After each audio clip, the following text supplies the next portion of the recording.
Assalamualaikum warahmatullahi wabarakatuh.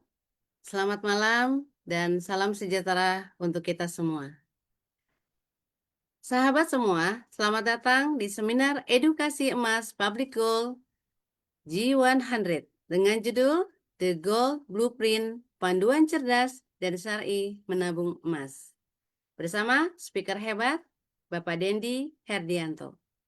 Perkenalkan, saya MC Rani Hairani, dealer aktif Public Goal, dengan introducer dan upline FMB saya, yaitu Puan Faiza Ahmad. Dan kami semua di bawah bimbingan mentor kami yang tercinta, terhormat, yaitu Tuan Zulkifli Syafi. Insya Allah, teman-teman, saya akan menemani teman-teman, sahabat semua hingga akhir acara. Oke, teman-teman, sambil menunggu teman-teman yang bergabung, yuk silakan klik and share siaran ini dan komentar, ya. Ketik komentar hadir dari daerah mana. Contoh, hadir Depok, hadir Papua. Yuk, silakan.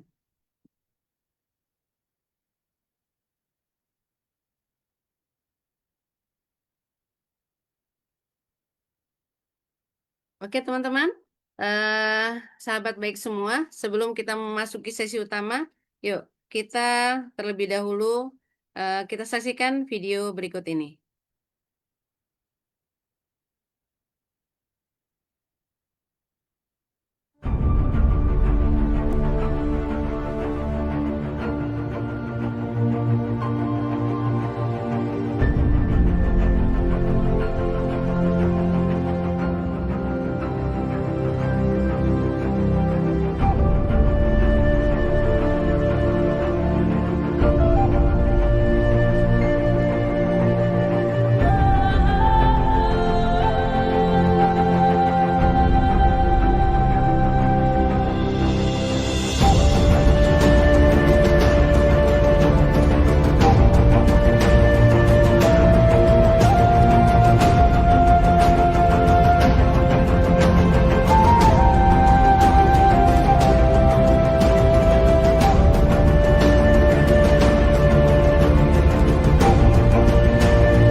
Oke, teman-teman, sahabat yang baru bergabung, yuk silakan like and share terlebih dahulu agar tidak ketinggalan info-info penting seputar emas hari ini.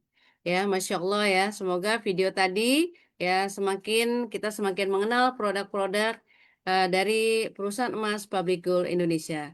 Bagi teman-teman yang ingin berminat memilikinya, silakan menghubungi introducer masing-masing. Oke?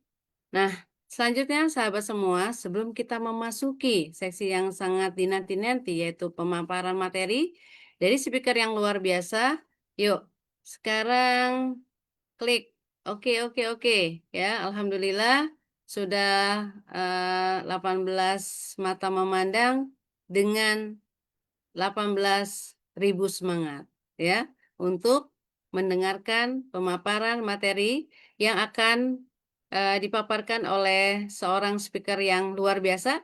Beliau adalah sosok yang berpengalaman, kompeten, dan insya Allah ya akan berbagi ilmu berharga seputar edukasi emas yang syariah kepada kita semua. Yuk, namun untuk itu kita saksikan dulu terlebih dahulu video profil speaker kita. Silakan.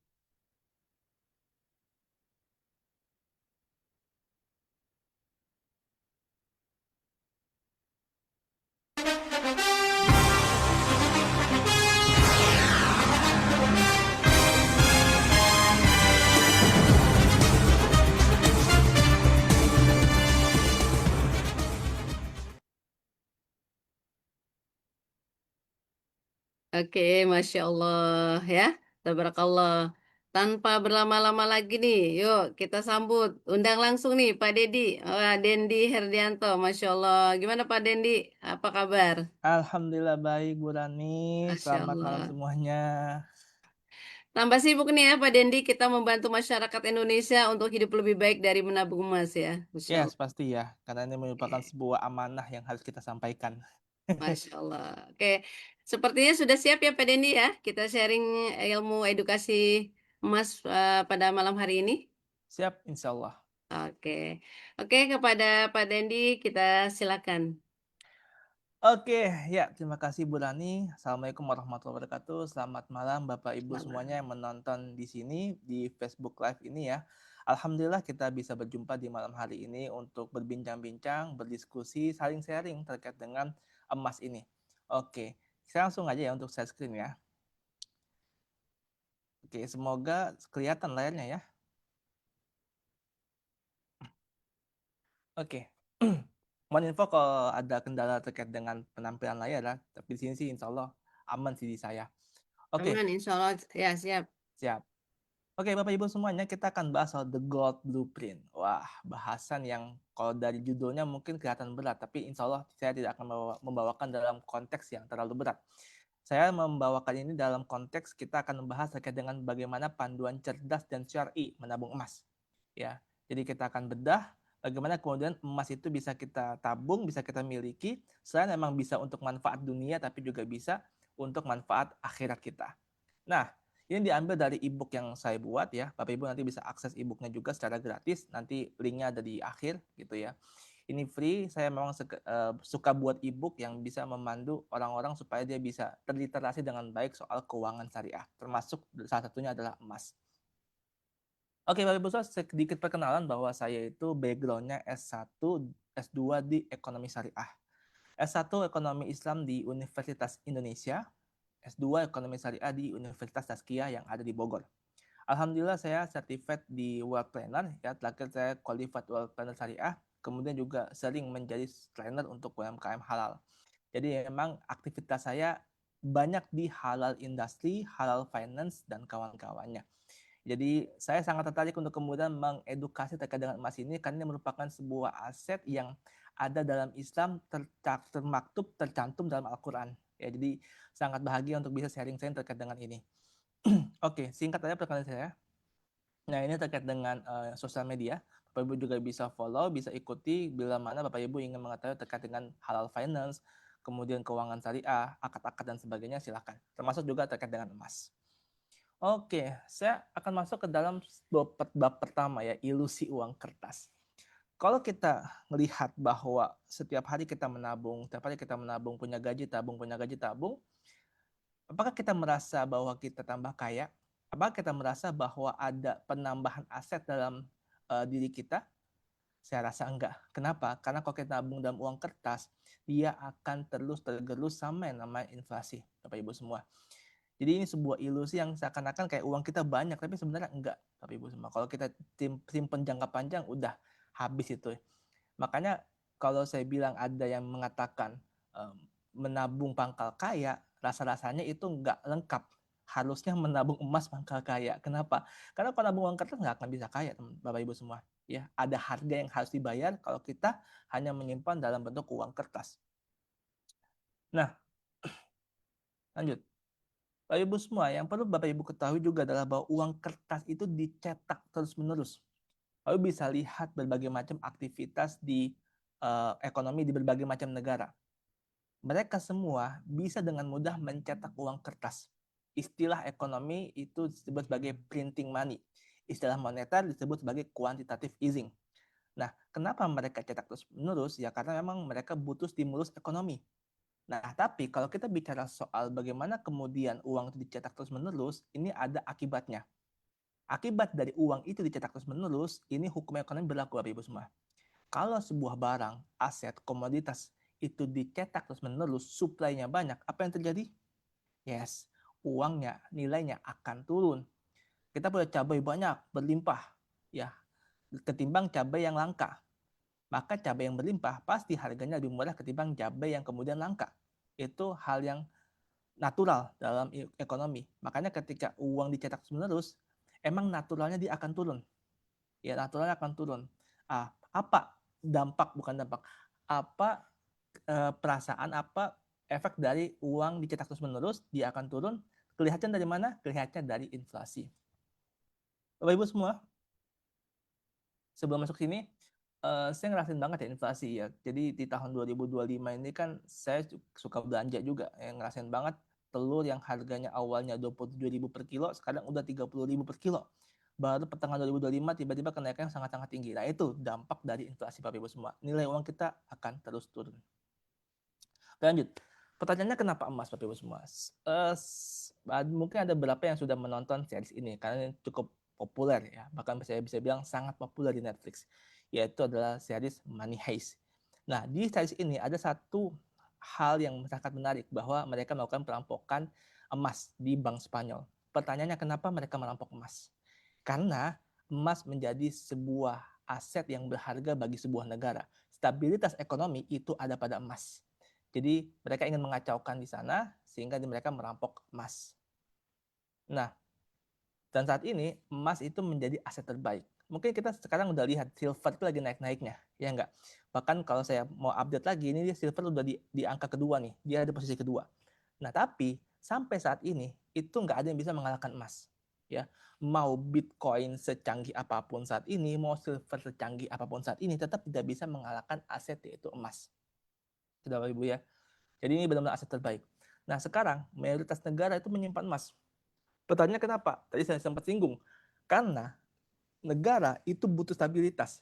Nah, ukuran stabilitas dari sebuah negara itu ada pada emas yang disimpan. Semua sepakat bahwa emas itu sangat-sangat bernilai. Makanya mereka menyimpan bertonton emas. Nah, bayangin ketika kita bicara soal negara, dia menjaga stabilitas ekonominya, stabilitas keuangannya dengan mereka menyimpan emas. Sebenarnya kita bisa analogikan ke dalam konteks yang lebih mikro, individu. Kalau negara saja menyimpan emas sebagai bagian dari pelindung stabilitas mereka, supaya mereka tetap aman dalam berdagang dan sebagainya, maka kita seharusnya sebagai individu juga bisa menjaga perlindungan ekonomi kita, stabilitas keuangan kita. Dengan apa? Dengan kita juga ikut menyimpan emas. Kalau negara itu simpannya ton-ton, ya kita gram per gram lah. Itu. Jadi bangun habit untuk kita mulai menabung emas karena negara aja nyimpan, Bapak Ibu semua. Ya, kita bisa menduplikasi itulah. Ya, jangan langsung bertonton. Tentu kita nggak punya uang sebanyak itu ya. Tapi kita mulai dari per gram, per gram, per gram, per gram. Ya, itu akan lebih mudah dan lebih menenangkan kita secara aset keuangan kita. Itu akan lebih aman. Oke, beberapa waktu yang lalu juga terjadi FOMO yang luar biasa. Ya nggak, Bapak Ibu ngerasain nggak? Dan bahkan saya sempat ya dapat sebuah broadcastan bahwa harga emas salah satu brand itu sudah mencapai angka 3 juta per gram pada saat itu. Pada saat FOMO-nya. Karena mereka FOMO, mereka beli, tiba-tiba ada langka, kemudian harganya melonjak jadi 3 juta per gram. Itu merupakan hal yang, wah, luar biasa ya, orang-orang udah mulai FOMO beli emas. Padahal sebenarnya tanpa harus dia teratensi oleh sosial media, kalau kita sudah edukasi sejak awal, atau kalau mereka sudah teredukasi sejak awal, seharusnya mereka nggak akan terdorong atau apa bahasanya terhipnotis ya terkait dengan aktivitas FOMO ini. Ya karena yang dikhawatirkan adalah ketika kita FOMO terhadap sebuah aset, kita beli tanpa ada dasar, kita beli tanpa ada ilmu. Bahayanya kan di situ. Contoh sekarang silver lagi naik-naiknya, tiba-tiba kita berlomba-lomba beli silver, gitu kan, hanya karena FOMO. Nah itu bahaya. Bagus sih sebenarnya, pada akhirnya orang akan beli emas. Tapi yang bahaya adalah ketika mindsetnya beli hanya karena FOMO. Padahal beli emas itu juga butuh ilmu Bapak Ibu semua. Dan itulah kenapa kemudian public gold itu sangat mengencourage orang-orang untuk kemudian bisa teredukasi soal emas. Nggak hanya sekedar beli emas, tapi teredukasi untuk kemudian bisa menyimpan emas dengan ilmu. Gitu. Nah, Bapak Ibu semua, ini ada sebuah website namanya tradingview.com. Nah, tradingview.com ini kita bisa melihat aktivitas dari harga sebuah aset. Nah, saya akan tunjukkan ya, Bapak Ibu semua. Di sini semoga layarnya masih sama. Nah, sini adalah website tradingview.com. Ini website real time Bapak Ibu semua ya. Ini real time. Ini sekarang di jam 20.14. Ini harga pergerakan gold ya, kurang lebih kita sempat mengalami kenaikan gold yang sangat tinggi ya, Bapak Ibu semua. Gold all time high kalau bahasa anak-anak investasi atau anak trading. Cuma sekarang lagi dalam kondisi sideways ya. Sideways artinya bergerak di antara itu aja gitu. Tapi dia tidak terlalu tajam turunnya. Ya, jadi seperti apa yang dikatakan berbagai macam pakar keuangan bahwa gold ini memang secara jangka pendek dia akan sideways ya. Sideways itu naik turun, naik turun, naik turun, dan itu wajar Bapak Ibu semua. Ya, tapi kalau kita tarik jangka panjang itu udah pasti naik terus. Ini 1 year ya. Jadi bisa lihat tuh. Ini kenaikan 1 year gitu ya. Kita juga bisa tarik 5 year gitu. Tuh, mostly dia akan terus naik ya. Jadi kita nggak usah lihat dari saat one day aja gitu. Naik turun udah itu nggak usah dipikirin lah. Karena kita akan tarik garis 5 tahun itu udah pasti sangat aman Bapak Ibu semua. Ya, ini bisa dibilang menjaga banget aset kita. Ya, seaman itu Bapak Ibu.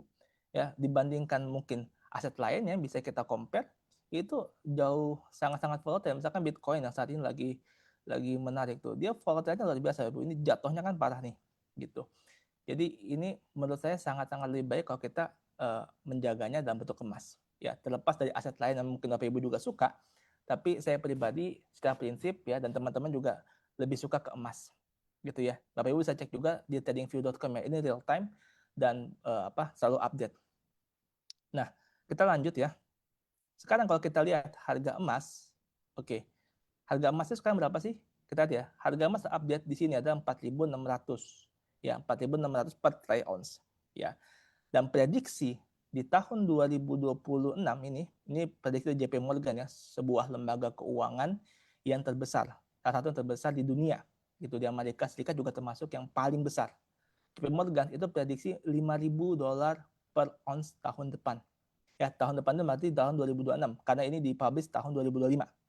Oke, kalau kita lihat bahwa harga emas sekarang 4.600, maka ini artinya di tahun 2026 emas akan all time high lagi. Bisa menembus 3 juta bahkan per gram. Jadi kalau kita nggak ikut dalam artian nggak masuk ke dalam arus ini, nggak ikut kemudian menabung emas, semakin akan ketinggalan kita. Oke. Nah, ini juga penting Bapak Ibu semua. Uang kertas itu transaksi, emas itu proteksi. Lagi-lagi, yang tadi saya sempat singgung bahwa menabung pangkal kaya, rasanya itu nggak lengkap. Yang lengkap adalah menabung emas pangkal kaya. Karena memang emas itu ya proteksi.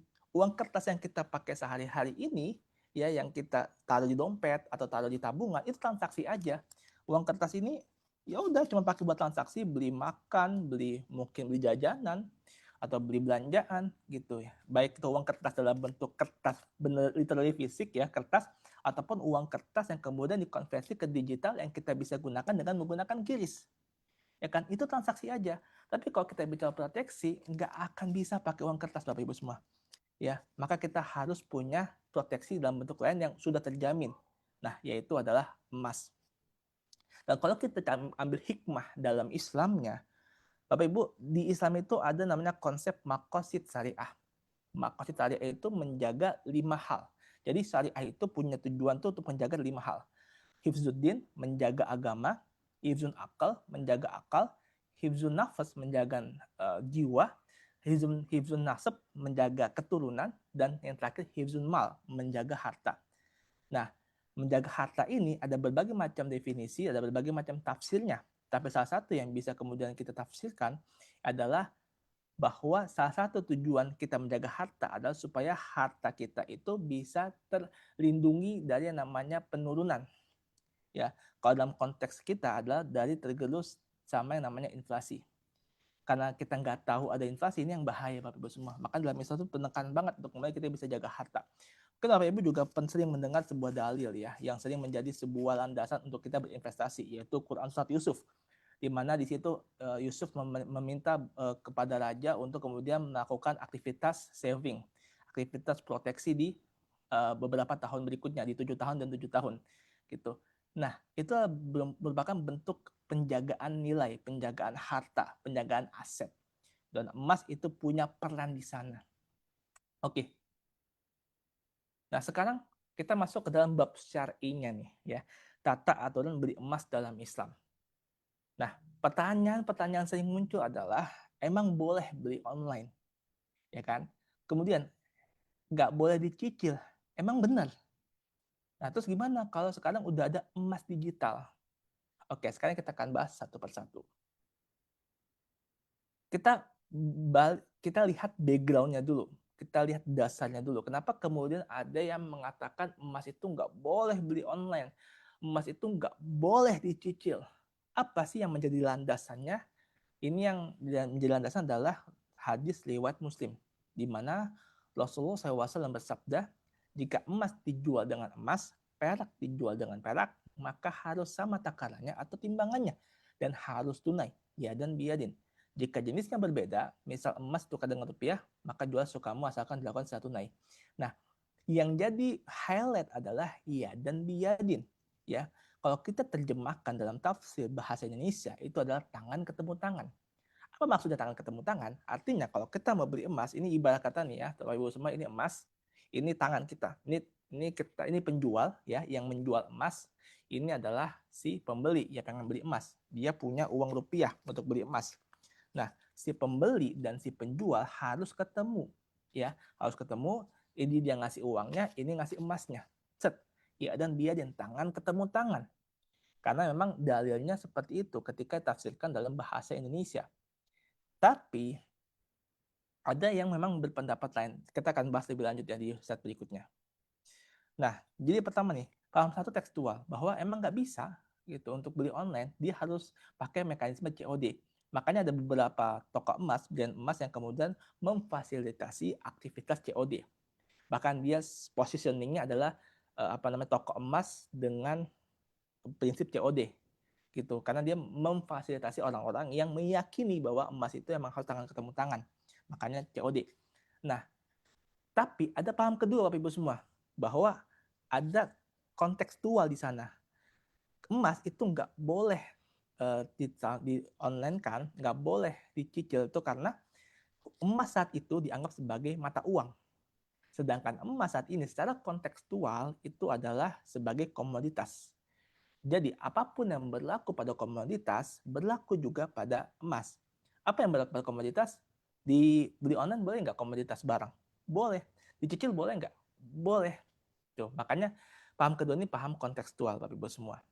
Nah, Bapak Ibu nggak usah, mungkin ada yang belum baru tahu ya. Jadi ini adalah hal yang biasanya terjadi dalam konteks kita jual beli emas, khususnya ke sesama muslim. Dan ini merupakan hal yang wajar Bapak Ibu semua. Nah, kemudian boleh dicicil apa enggak? Nah, paham satu tadi karena harus ketemu tangan ketemu tangan maka nggak boleh. Dari paham dua itu boleh, dan ini sudah ada dalilnya, landasannya fatwa MUI. Ya, kalau kita bicara soal hukum syar'i itu kan ada Quran, Sunnah, dan ketiga ijma, gitu ya. Nah, ijma kan cukup kuat gitu ya. Nah, fatwa ini merupakan bagian dari itu. Makanya ada fatwanya jual beli emas secara tidak tunai itu boleh, Bapak Ibu semua. Nah, artinya dicicil pun boleh dengan berbagai macam syarat. Satu syaratnya yang simple aja bahwa harga itu nggak boleh berubah. Jadi kalau kita udah beli emas, misalkan nih harga emas sekarang 25 juta, let's say ya 10 gram 25 juta. Kemudian kita bilang kita mau cicil, ya kita cicil 10 bulan. Oke, harga emasnya di keep 25 juta, 10 bulan itu harus dicicil misalkan 2,5 juta per bulan, sehingga totalnya 25 juta. Udah, itu harus fix, nggak boleh berubah. Jangan tiba-tiba karena emasnya naik, terus kemudian harganya berubah jadi 27 juta. Ya, itu nggak boleh. Jadi harganya harus di-keep dari awal, harus di-lock dari awal. Dan yang saya suka dengan public gold adalah dia benar-benar nge-keep harganya ketika kita udah bertransaksi. Dan itu insya Allah sah. Oke. Nah, pertanyaan berikutnya adalah bagaimana dengan emas digital? Nah, Ibu semua, ini beliau adalah Ustadz Dr. Anissa Roni, ya. Beliau anggota Dewan Syariah Nasional Majelis Ulama Indonesia, S1 sampai S3-nya itu di Al-Azhar Kairo, fokus pada fikih muqaran, dan beliau sangat fokus untuk kemudian membahas soal fikih muamalah khususnya di bab maliyah. Bab maliyah itu adalah bab tentang harta. Nah, beliau menjelaskan bahwa di perkembangan zaman saat ini emas itu sudah ada dalam bentuk digital, ya kan? Nah, apakah boleh? Jawaban beliau, ya boleh. Tapi dengan catatan. Lagi-lagi ya, dengan catatan. Jadi beliau nggak asal sekedar bilang boleh, tapi ada sebuah, apa bahasa itu ya, SNK lah, syarat dan ketentuan. Gitu ya. Apa aja ketentuannya? Pertama, jelas harga dan konversi gramasinya. Jadi ketika kita beli emas, kita harus tahu, oh harganya segini, konversinya sekian. Ya, fraction bisa nggak? Fraction itu dalam artian, misalkan kita beli harganya 300.000, itu kan nggak utuh jadi 1 gram ya, itu kan per fraction. Fraction itu artinya ke misalkan 0,1 sekian gram emas. Itu boleh nggak? Boleh, asalkan jelas bahwa gramasinya sekian gitu. Jadi selama gramasinya jelas berapa yang terkonversinya itu boleh. Yang nggak boleh adalah ketika kita udah top up terus nggak ada penjelasan berapa konversinya, yaitu yang nggak boleh. Kemudian yang kedua, tokonya emang punya emas fisiknya. Jadi nggak boleh itu kemudian kita masuk ke sebuah aplikasi, misalkan ya ada aplikasi emas digital, kita nabung, tapi kita nggak bisa memastikan bahwa dia punya reserve-nya, dia punya fisiknya. Nah itu yang harus kita wanti-wanti, ya jangan sampai kita hanya sekedar beli angka doang gitu ya. Yang bahaya kan kita hanya beli angka doang tanpa kita tahu bahwa fisiknya itu ada atau enggak. Nah makanya yang lagi-lagi yang saya sangat menarik di public code adalah selain memang dia punya fisiknya, bahkan dia adalah yang mencetak emasnya. Jadi keterjaminannya itu lebih terjamin gitu loh. Nah, yang ketiga adalah ada klausul bisa dicetak. Jadi emas ini ada ketentuan kita bisa cetak. Jadi jangan sampai nih kita udah nabung emas, terkotak fraction ya 0, sekian sekian sekian, kemudian pas sampai 1 gram, terus kita hubungin CS-nya, dia bilang nggak bisa dicetak. Wah, ini nggak benar artinya kan. Nah, kita harus pastikan bahwa ada klausul bahwa emas itu bisa dicetak at least 1 gram. Gitu ya Bapak Ibu. Nah, lanjut. Nah, Bapak Ibu semua, ada sekarang bentuknya fisik sama digital. Pertanyaannya, mana lebih baik? Semuanya punya kelebihan, punya kekurangan. Ya, kalau saya pribadi memang lebih suka ke emas fisik. Kenapa? Karena memang lebih aman, lebih kelihatan, lebih tenang. Emas digital ada berbagai macam variabel, ada berbagai macam faktor yang kemudian bisa sangat mengkhawatirkan. Meskipun emas fisik juga bisa mengkhawatirkan sih kalau kita naruhnya nggak benar gitu, tiba-tiba ada penyusup ya datang ke rumah kemudian ngambil emasnya, itu kan juga mengerikan gitu ya. Nah, jadi tapi secara ketenangan, bukan keamanan, lebih ke arah bahasanya batinnya itu kayak lebih lebih kerasa punya punya aset gitu loh. Nah, makanya emas fisik itu akan lebih lebih saya pribadi itu kan merasa aman, merasa tenang itu ketika punya emas fisik. Tapi bebas, bisa milih ya di antara kedua itu. Nah, saya akan kemudian bercerita terkait dengan bagaimana pengalaman saya dengan emas. Di tahun 2015 saya pertama kali beli emas. Ya, saya beli emas itu 10 gram. 10 gram saya beli itu harganya 5 juta. Nih, ada struknya ya. Harganya 5.050.000. Harga emas 10 gram. Ya. Nah, qadarullah ya, saya tahun 2020 saya di layoff. Saya di layoff. Nah, ini yang sangat-sangat menarik Bapak Ibu semua. Jadi, saya tuh punya habit yang sangat-sangat boros. Ya waktu itu saya ketika kerja tahun 2019, saya hampir nggak punya tabungan. Karena saya boros, apalagi saat itu kantor saya itu di mall. Tahu sendiri, kalau kantornya di mall, pas jam istirahat, keluar-keluar, aneka macam jajanan itu dibeli. Baik yang bentuknya micin, boba, es kopi susu, dan kawan-kawannya, itu dibeli. Total-total itu bisa habis 100 ribuan per hari. 100 ribuan per hari belum sama ongkos transportasi dan kawan-kawannya ya. Jadi saya sangat-sangat boros Bapak Ibu semua. Ketika di layoff, pusing. Pusing benar. Nah, tapi alhamdulillahnya saya bisa tertahan, bisa terjaga karena saya punya emas. Nah, ini yang saya bilang, ini kayaknya model dana darurat yang terbaik ya. Karena kalau saya dana darurat dalam bentuk uang kertas ya, rupiah tabungan, rasanya itu pasti akan ngerasanya selalu darurat. Nah, itu yang bahaya. Nah, terus kemudian bagaimana strategi cuan di emas? Ada dua, Bapak Ibu. Ada strategi jangka panjang, ada strategi jangka pendek. Strategi jangka panjang itu kita harus paham dulu soal selisih harga. Kenalin namanya spread, buyback, harga jual, harga beli. Kita harus tahu berapa persennya. Sehingga ketika kita pengen mendapatkan cuan, bahasa kalau di capital marketnya itu capital gain ya. Nah, kita harus tahu dulu berapa selisih harganya dan kenaikan dan beberapa tahun ke depan berapa kenaikannya sehingga dia bisa menutupi, bahkan bukan menutupi, melebihi dari harga buybacknya gitu. Maka itu nanti kita akan untung di situ. Kemudian strategi masuknya DCA atau lamsam. DCA ini simpelnya cicil lah, dollar cost averaging, yang pada cicil. Atau lamsam ketika memang kita punya uang banyak tiba-tiba kena THR langsung diborong gitu ya. Biasanya tuh strateginya ketika harga sebuah aset lagi turun. Ya, makanya kalau bahasa orang-orang investor tuh nyerok gitu. Nyerok aset ketika harga lagi turun. Nah, tapi kalau saya pribadi itu lebih condong ke DCA, dollar cost averaging. Jadi beli aja rutin, nabung, supaya nanti kita bisa secara habit itu kebangun. Karena kan karakter emas ini ya nabung. Tuh. Karena karakternya nabung ya kita sisihkan sebagaimana uang yang kita miliki. Tuh. Jangan nunggu harga turun, harga naik dan sebagainya. Kita nabung aja tanpa peduli bagaimana harganya sedang bergerak. Gitu. Kemudian kalau strategi jangka pendeknya kita bangun bisnis emas, ya kan? Nah pertanyaannya bangun bisnis emas itu berapa biayanya? Saya punya teman-teman yang bergerak juga di jual beli emas, modalnya juga ratusan juta Bapak Ibu semua. Dia harus stok emasnya di tempat dia dan resiko juga kan kalau stok emas yang banyak ya risiko hilang dan sebagainya. Nah menariknya Bapak Ibu semua di pabrik gold kita nggak perlu sampai menyetok emas. Nah saya akan bahas nanti di slide berikutnya. Kemudian, tapi semua kita juga harus punya the gold goal, tujuan emas. Jangan sampai kita nabung emas tanpa tujuan. Apalagi tadi ya, karena FOMO, ikut-ikutan. Nah, bahaya. Kita harus punya tujuan. Ya, contoh ini, kita mau dana buat ibadah haji. Nah, ya berbagai macam, ada case-nya Bapak Ibu semua. Misalkan nih, tahun 2005, ya biaya haji kurang lebih 23 juta. Harga emas 100.000 per gram. Ya, sehingga totalnya butuh 230 gram. Let's say kita kita nggak pergi haji saat itu. Kita nabung emas saja. Ya, kekumpul lah 230 misalkan. Loh, kemudian kita mau berangkat tahun 2024. Oke, tahun 2024 kita punya 230 gram. Ternyata yang dibutuhkan cuma 46 gram. Bayangin, kita punya 230 gram, tapi ternyata pas kita mau pergi haji cuma butuh 46 gram. Artinya yang awalnya kita pengen pergi haji sendiri, kita bisa pergi haji satu keluarga, bisa bawa 4 orang. Kalau kita nabungnya dalam bentuk emas. Jadi sangat-sangat enak dan kita harus punya tujuan memang. Ya, ingat tujuannya harus jangka panjang.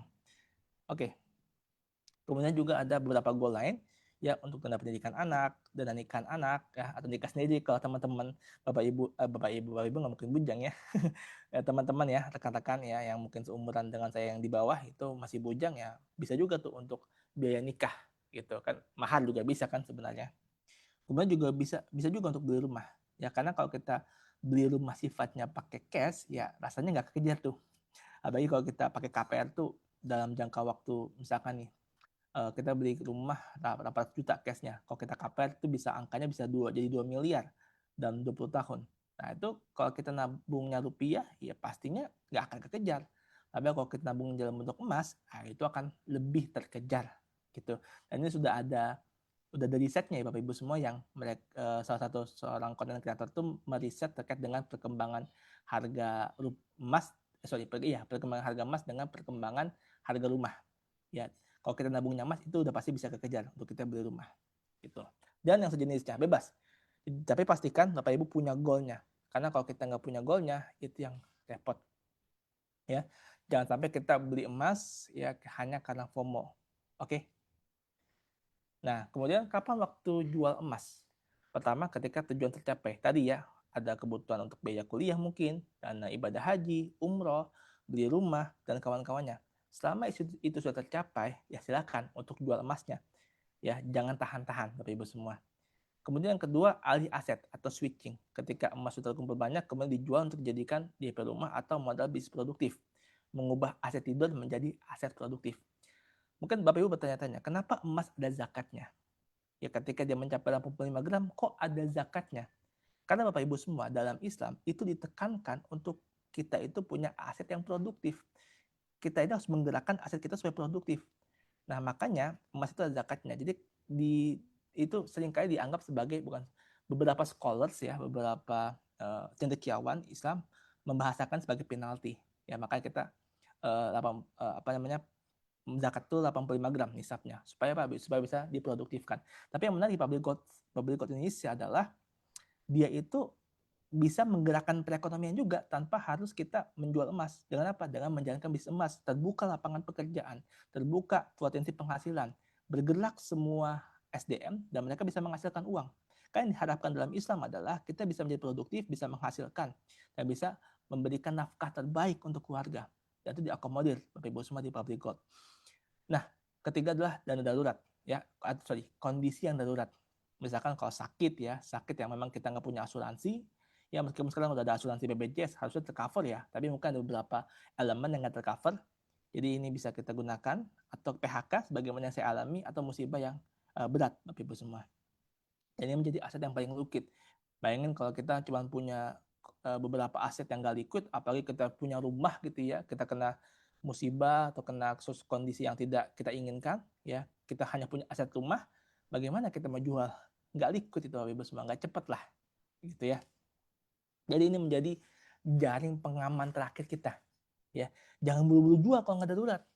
Yang sering kali terjadi adalah kita kan gini ya, isu kenapa banyak orang nggak bisa mengumpulkan dana darurat karena seringkali yang dianggap darurat sebenarnya nggak darurat. Nah, makanya akhirnya dana darurat itu nggak kekumpul-kumpul karena kesalahpahaman. Nah, kenapa kemudian lebih baik dialihkan ke emas? Karena ketika kita mau mau mencairkan itu akan sayang. Akhirnya kita pikir ulang, bener nggak sih ini kebutuhan ini darurat? Bisa jadi enggak, ya kan? Pikir ulang, akhirnya nggak jadi, gitu ya. Kita bisa alihkan, kita bisa mungkin juga mengganti kebutuhan tersebut, gitu, sehingga yang awalnya kita pikir darurat ternyata nggak darurat karena tadi kita sayang buat mencairkan emasnya. Gitu. Jadi bisa menjadi sebuah barrier ya, bahasa itu kayak pengaman banget gitu supaya kita nggak langsung buru-buru mencairkan. Jadi lebih rasional aja kita. Nah, pertanyaannya kapan mulai beli emas? Ya, bukan besok, bukan kemarin, tapi hari ini. Ubah mindset investasi jadi nabung. Kalau mindset investasi, kadang-kadang kita melihat buy low, sell high. Jadi beli saat murah, jual saat tinggi. Ya nggak salah sih. Tapi kalau kita ke situ, maka kita nggak akan mulai untuk kemudian menabung aset emas. Maka mindsetnya nabung aja dulu. Nabung. Nanti kita nggak akan memikirkan berapa harganya, tiba-tiba naik aja. Itu yang paling enak kalau kita nabung emas. Oke, pertanyaannya kenapa public gold? Kenapa nggak yang lain? Simple tapi semua. Public gold itu rekomendasiin beli emas dapat duit. Enggak. Kita edukasi nih, ya kita edukasi ya tentang emas, kemudian orang tertarik, orang teredukasi, dia mulai paham tentang pentingnya emas, dia beli emas, kita dapat duit. Terus semua dapat komisi. Ini kayak sistem affiliate yang Bapak Ibu mungkin sudah mengetahuinya. Tapi kalau di vendor lain, Bapak Ibu misalkan A atau di mana lah gitu ya di Indonesia, kita edukasi emas, kita saranin beli emas nih, merek A, merek U dan sebagainya. Mereka beli emas, kita dapat apa? Dapat terima kasih paling ya kan? Tapi itu pun juga kalau dapat biasanya kan enggak gitu ya. Mereka beli di toko-toko tertentu dan akhirnya pedagang yang dapat duit. Kitanya dapat hikmahnya aja, dapat pahala insya Allah ya, karena kita membantu orang supaya bisa menjaga aset kekayaan dia. Gitu. Jadi menurut saya kalau kita mau mendapatkan keuntungan duniawi dan juga ukhrawi ya kita pakai yang bisa membuat kita untung gitu ya. Contohnya di public gold. Nah, maka saya bisa menyimpulkan atau bisa memberikan sebuah statement bahwa ini merupakan vendor emas dengan sistem affiliate pertama di Indonesia. Mungkin saya bisa salah ya, tapi yang saya tahu sampai sejauh ini nggak ada vendor emas yang punya sistem affiliate seperti public gold. Ya, enak banget Bapak Ibu semua. Dan ini contoh ya, ini benar-benar komisi masuk ke rekening saya. Gitu. Jadi beberapa waktu yang lalu saya sempat closing dan alhamdulillah dapat presentasi yang lumayan. Meskipun memang masih ratusan ribu lah. Karena kalau saya dibandingkan dengan teman-teman saya di Public Gold ya, di G100 itu ada yang mencapai puluhan juta, bahkan ada yang mencapai ratusan juta per bulan. Saya masih ratusan ribu. Tapi ini juga udah alhamdulillah karena kenapa? Saya nggak perlu stok emasnya, ya nggak ada kerugian juga di saya, nggak perlu ribet, cukup edukasi aja. Ini sama kayak konsep bisnis konten kreator. Konsep konten kreator kan bisnisnya itu ya udah konten aja. Ada yang dirugikan nggak? Enggak. Apakah kita rugi, kita harus stok emas? Enggak, kita stok emas. Mereka yang public gold yang stok emas. Kita nggak ada rugi satupun. Kita cukup edukasi, orang beli, kita dapat komisi. Sesimpel itu. Jadi nggak dirugikan, tapi kita dapat komisi. Enak nggak? Enak, Bapak Ibu semua. Kemudian update setiap 20 menit ya. Kalau di vendor-vendor lain, update-nya kan setiap hari aja. Makanya kita sering lihat kalau ada broadcast itu update hari ini, ya, update tanggal ini, dan sebagainya. Jadi update-nya itu harian. Sedangkan di Public Gold itu update-nya setiap 20 menit. Jadi Bapak bisa refresh kalau udah 20 menit, itu harganya akan terupdate kembali. Dan ini lebih enak, lebih nyaman juga kita ketika ingin beli emas. Kemudian ada berbagai macam ragam produk emasnya, ya, ada berbagai macam motifnya. Khususnya 1 gram ya, itu ada berbagai macam motif, ada juga koin dinar juga. kemudian bisa cicil emas tanpa margin. Bapak Ibu semua, kalau kita beli emas di beberapa vendor, ya sebutlah bank syariah ya, itu mereka kan biasanya menetapkan margin ya atas produknya. Salah nggak? Enggak. Ya, karena emas itu komoditas dan margin adalah hal yang wajar. Gitu. Tapi kan kalau kita berpikir rasional, akan lebih enak kalau kita cicil emas tanpa margin. Ya nggak, terlepas ini sama-sama halal nih, ya. Tapi yang tanpa margin tentu kita akan lebih pilih ke sana, ya kan? Karena ya lebih untung, ya kan? Lebih untung dan ya kita jadi nggak begitu dirugikan, bahkan bisa dibilang nggak rugi lah, gitu. Nah, Bapak semua, ini singkat saja. Ini saya sebenarnya udah buat sebuah GPT ya, custom GPT AI untuk Bapak Ibu semua bisa bertanya terkait dengan tujuan keuangan yang menggunakan emas. Saya sudah siapkan di GPT. Nanti Bapak Ibu bisa ini aja ke link ini untuk kemudian bisa mencoba GPT-nya. Gitu. Jadi Bapak Ibu bisa tanya, saya pengen punya tujuan ini, berapa gram emas yang harus saya tabung. Itu saya sudah masukkan ke GPT-nya gitu. Nah, Bapak Ibu semua, itu penjelasan terkait dengan The Gold Blueprint ya. Isi lengkapnya ada di ebook saya. Ya, Bapak bisa akses juga, ini juga free. Silakan akses ya. Dan kalau ada pertanyaan silakan hubungi introducer Bapak Ibu semuanya. Insya Allah akan dijawab dengan introducernya dan insya Allah akan dibimbing untuk menabung emas, supaya kita nabung emas itu lagi-lagi bukan karena FOMO, tapi karena kita punya ilmunya dan kita benar-benar bisa menjaga kekayaan kita. Karena ingat, salah satu konsep dalam Islam di maqasid syariah adalah hifzul mal. Kita harus menjaga harta kita. Salah satunya adalah menjaga harta supaya tidak tergerus sama yang namanya inflasi. Demikian, Assalamualaikum warahmatullahi wabarakatuh. Saya kembalikan ke Barani. Masya Allah.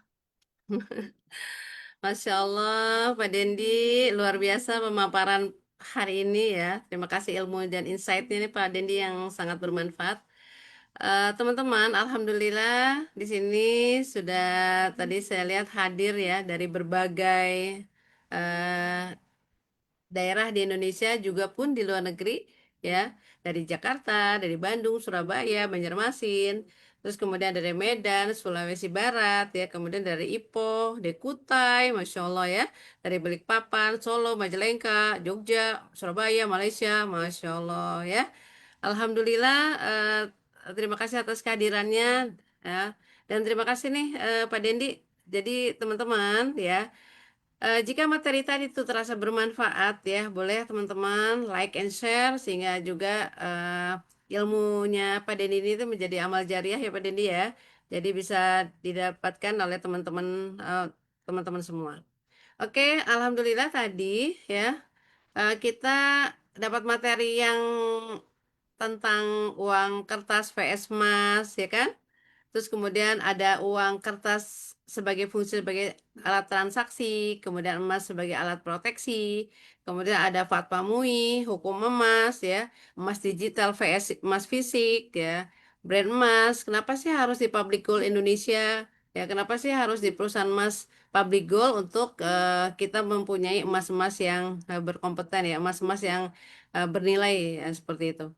Oke, teman-teman, nih eh semua itu ya, insya Allah kita kasih waktu dulu ya untuk Pak Dendi untuk rehat ya.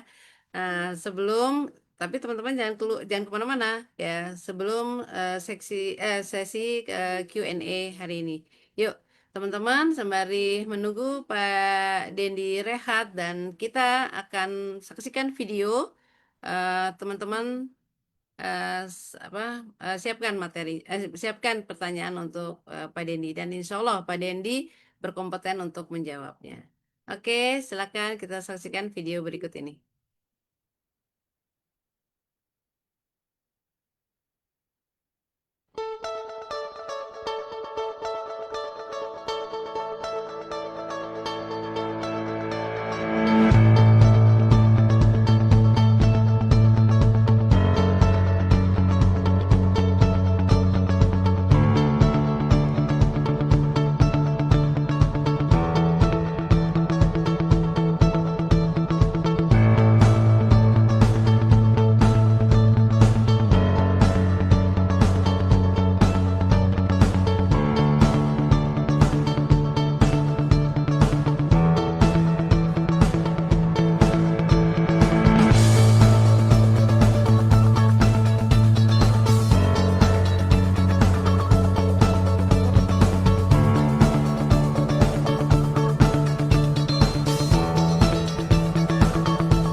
selanjutnya teman-teman, kita akan memasuki sesi Q&A, ya, question and answer. Kita undang lagi ya Pak Dendi untuk hadir di di layar. Silakan Pak Dendi. Iya. Oke. Oke nih Pak Dendi nih, kita lihat ya. Kita lihat apakah ada pertanyaan-pertanyaan. Masya Allah Pak Dendi ya. Kita lihat. Ternyata udah pada paham semua, mudah dipahami. Pak Waduh, Dendi lulus alhamdulillah, nih untuk alhamdulillah. kalau micro teaching. Jadi Alhamdulillah, Kak Dendi. seorang guru, seorang dosen ya. Luar biasa ya. Gimana teman-teman? Ada dari sini yang belum mempunyai diundang dari Facebook? Ada, silakan. Pak Dendi luar biasa. Pak Dendi ini teman-teman lebih kepada banyak ya Alhamdulillah yang mendapatkan manfaat dari menabung emas ya. Ada Pak Rusnan, persiapan dana pernikahan, Masya Allah. Kemudian dari Pak Mirat juga, Pak Iding, Alhamdulillah gabung dan nabung ya di Public Gold untuk proses percepatan pelunasan hutang, Masya Allah ya. Jadi misi bebas hutang ya, sesuai dengan eh, tujuan dari mentor kita ya, Tuan Zulkifli.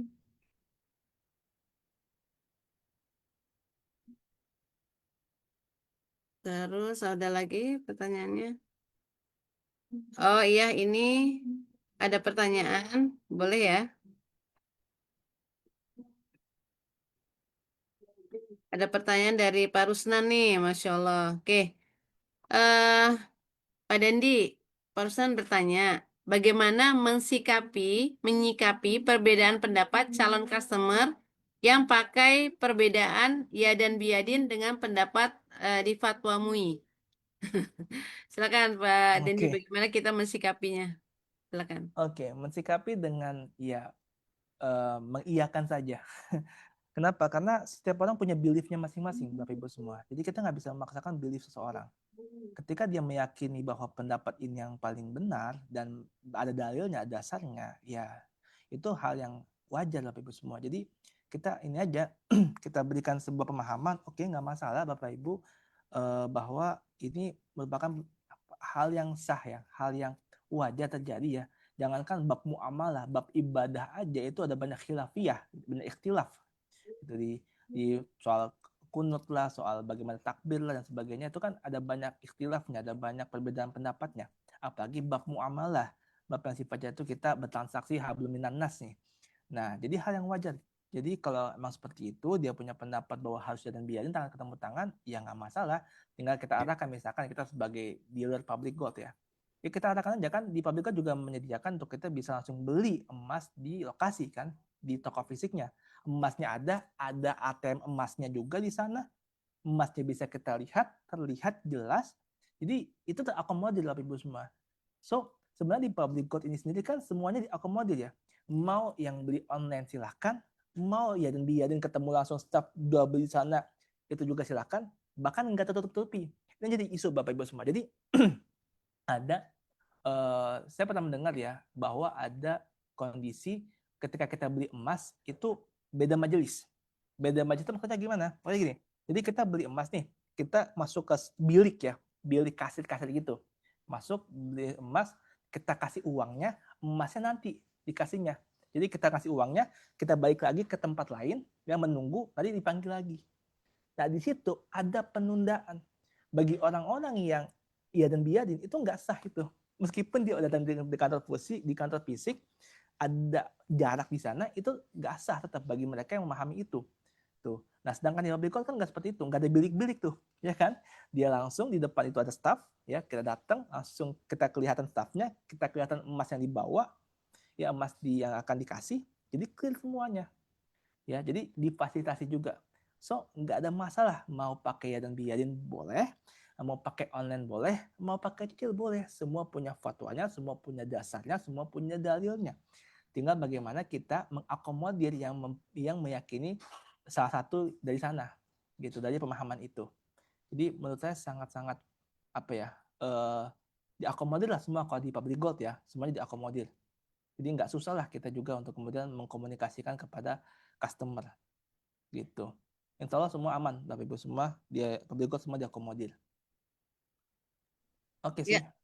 terima kasih Pak Dendi. Gimana Pak Rusnan? Luar biasa, panjang kali lebar kali tinggi. Masya Allah. Volume. Luar biasa ya. Daging semua ya. Masya Allah. Pak Rusnan, oke ya? Siap ya? Oke. Sekarang teman-teman, ini ada pertanyaan lagi nih Pak Dendi dari Ya. Bunda Diva. Hmm. Pak Dendi, aku cuma punya dana hanya bisa beli 1 dinar di di PB. PB apa nih? Public PB apa ya? Public gold apa apa? Bagaimana aku bisa mendapatkan passive income? Ditambah, oh public gold, oke. Pak Dendi, saya ulangi ya. Pak Dendi, aku cuma punya dana, hanya bisa hanya beli 1 dinar di public gold. Bagaimana aku bisa mendapatkan passive income? Ditambah aku sangat kurang public speaking, lemah dalam mengedukasi orang lain. Nah, terima kasih Pak Dendi. Oke, pertama kan di aturan public code itu kan punya ininya ya, base-nya, ada minimumnya ya ketika kita pengen jadi PGBO. Gitu. Ada 10 gram sama 20 gram gitu kan ya. Nah, itu baru kita bisa mengakuisisi sebagai seorang PGBO. Jadi kita bisa langsung menjalankan bisnisnya. Nah, memang ada promo untuk mahasiswa. Maksudnya sekitar kalau nggak salah setengah dinar ya. Kalau masih berlaku setengah dinar tuh udah bisa. Kalau masih mahasiswa. Jadi kalau konteksnya Bunda Diva itu masih mahasiswa, mungkin bisa. Cuman kalau dari namanya Bunda kayaknya udah nggak mahasiswa ya. Saya nggak tahu juga sih. Mungkin kalau apa? Oh nggak ada ya. Oke. Ya, update baru ternyata nggak ada Bapak Ibu semua promo mahasiswa. Jadi minimal 10 gram. Ya nggak masalah Bunda Diva, jadi nabung dulu aja. Nggak masalah kok. Kita kalaupun nggak bisa untuk kemudian jadi PGBO dulu, yang penting kita punya habitnya dulu. Kita punya habitnya, kita nabung dulu. Insya Allah nanti kalau ada rezeki baru kita bisa upgrade menjadi seorang PGBO. Jadi kita mengedukasi itu juga nggak sia-sia. Kita dapat pahalanya, amal jariah, dan kita juga dapat dunianya, kita dapat komisinya gitu. Ratusan ribu kan nggak masalah ya untuk awal-awal ya. Bahkan di teman-teman saya juga di sini kan banyak juga yang udah puluhan ratusan juta per bulan tuh luar biasa Bapak Ibu semua. Jadi amal jariahnya dapat, dunianya juga dapat. So bagi saya ini nabung dulu aja, nggak masalah. Uang itu yang penting jangan taruh uang kertas aja sih. Kita nabung aja dulu, nanti kalau ada rezeki lebih baru jadi apa namanya, jadi PGBO ya. Ataupun kalau mau nabung dalam bentuk IPP kan juga bisa ya. Di Wabico kan bisa IPP itu easy payment plan, artinya kita bisa cicil ya maksimal 10 bulan gitu ya. Maksimal 10 bulan, dan jadi insya Allah kalau ada rezeki lebih ya kita bisa pakai itu sih, sambil kita bisa langsung menjalankan bisnisnya. Kan sambil kita cicil kan kita juga bisa langsung menjalankan bisnisnya, nggak perlu nunggu lunas dulu gitu. Tapi ya bebas lah, semua punya strateginya masing-masing, semua bisa semua lebih tahu kondisinya masing-masing. Jadi silakan pilih yang mana yang terbaik gitu ya. Kedua, masalah public speaking yang nggak bagus Bapak Ibu semua, ini emang perlu latih sih, perlu dilatih. Dan di public call kan sebenarnya harus kita ngomong, meskipun akan lebih baik kalau kita ngomong. Tapi kan kita juga bisa dibimbing. Kita ada mentor yang bisa ngebantu ngomong gitu. Saya juga punya mentor Bapak Ibu semua. Tadi saya belum sempat sebutkan ya. Saya introdusernya adalah Tuan Muhammad Sarif Jamil, Apen FMD juga Tuan Muhammad Sarif Jamil gitu ya. Jadi bisa dibimbing lah sama mentornya, sama introducernya, sehingga kita nggak jalan sendiri ya. Mungkin kalau kita bisnis emas ya, bisnis emas kita buka sendiri, mungkin kita akan jalan sendiri, pusing gitu kan, nggak ada mentornya, nggak ada yang membimbing dan sebagainya, yang ada rugi gitu ya. Tapi kalau kita di public call kan ada ekosistem yang dibangun, ada support system yang bisa membantu kita untuk bisa mengimprove diri. Jadi istilah kata ini uangnya dapat, self improvement, self development juga dapat. Kita diimprove dengan mentor-mentor apa yang membantu kita supaya kita bisa lebih jago dalam hal mengedukasi.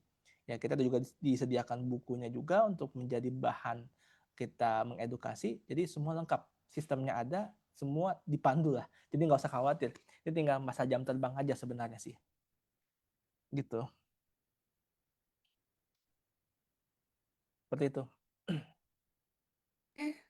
Pak Dendi, terima kasih. Gimana Bu Diva? Luar biasa ya. Jadi ada, insya Allah jadi di Public Gold itu bisa mengakomodir semua ya Pak Dendi ya. Dengan ada 3 cara ya kita dalam bertransaksi emas. Kemudian juga untuk Bu Diva juga bisa tadi ya dengan EPP ya kan. Untuk bisa menjadi dealer Public Gold. Nah, ada ini nih, ada dari Bu Imas boleh ya kasih story beliau. Kalau solusi saya, karena ke kantornya jauh, jika ada customer yang mau ya dan biadin, saya jual saja koleksi emas. Masya Allah, publik saya. Lalu hari itu saya top up lagi uangnya, ya. Jadi digantikan gitu ya. Masya Allah, ya. Terus untuk mahasiswa, punter Miss Ji, Pak. Untuk di mahasiswa itu, eh, sekarang udah belum ada promonya, ya. Belum ada promonya, teman-teman.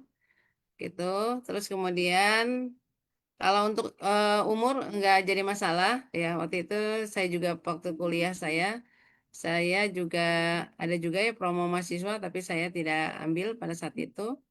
Kemudian oke itu aja insya Allah ya Miss Ji ya tidak ada lagi untuk belum ada lagi promo untuk mahasiswa.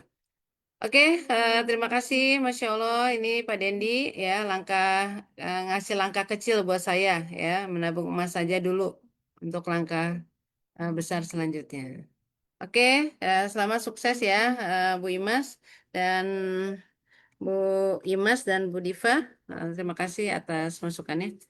Oke, teman-teman, jika tidak ada pertanyaan lagi nih ya. Saya akan memberikan kesimpulan ya, memberikan kesimpulan. Ada lagi pertanyaan nggak? Oke ya, mudah dipahami dan insya Allah kalau misalnya tadi teman-teman ingin mendapatkan produk-produk dari apa? Produk-produk dari Pabrik Gold, insya Allah bisa menghubungi introducer. Teman-teman yang baru bergabung dan belum mempunyai introducer, silakan bisa menghubungi Pak Dendi ya eh, untuk dibimbing ya Pak Dendi ya, insya Allah ya. Kemudian untuk yang jelas siapa pengundangnya, silakan menghubungi pengundang ya, yang untuk hadir di Facebook. Oke teman-teman, saya ingin buat kesimpulan ya. Oh Pak Dendi, ambil e-booknya di mana katanya, kata Pak Abu Bakar nih. Sudah saya jawab di komennya. Oh, udah, alhamdulillah. Oke, teman-teman, saya berikan kesimpulan sedikit ya, bahwa uang kertas itu terus tergerus inflasi, sehingga tidak ideal untuk sebagai penyimpan nilai. Kalau emas terbukti ya menjaga daya beli dan berfungsi sebagai alat proteksi harta kita. Dalam prospeksi syariah, menabung emas selaras dengan tujuan, ya tujuan sebagai menjaga harta adalah sebagian dari ibadah. Yuk, dengan strategi yang tepat, tujuan yang jelas, emas bukan hanya sekedar investasi, juga alat perencanaan jangka panjang dan solusi untuk menghadapi kondisi darurat. Oke teman-teman, semoga ya apa yang kita pelajari hari ini adalah menjadi bekal ikhtiar kita dalam menabung emas secara cerdas, syar'i, dan penuh keberkahan. Amin, amin, ya robbal alamin. Terima kasih, jazakumullah khairan kasiran kepada Pak Dendi Hardianto atas ilmu yang sangat berharga. Juga kepada seluruh tim dan sahabat yang hadir. Alhamdulillah, terakhir kita dengan 35.000 semangat ya, semangat menuntut ilmu, semangat untuk menjadi gold saver, semangat untuk sukses yang membersamai acara ini dari awal hingga akhir. Sahabat semua, jika acara ini benar-benar bermanfaat, silakan teman-teman follow akun ini, fanpage ya, dan agar tidak ketinggalan edukasi-edukasi emas lainnya. Kemudian share kembali siaran ini agar lebih bermanfaat menjadi amal jariah bagi speaker. Oke, saya Rani Khairani. Saya mohon maaf apabila selama memandu terdapat tutur kata yang kurang berkenan. Billahi taufik wal hidayah. Wassalamualaikum warahmatullahi wabarakatuh. Waalaikumsalam warahmatullahi wabarakatuh. Jazakumullah khair semuanya. Terima kasih banyak.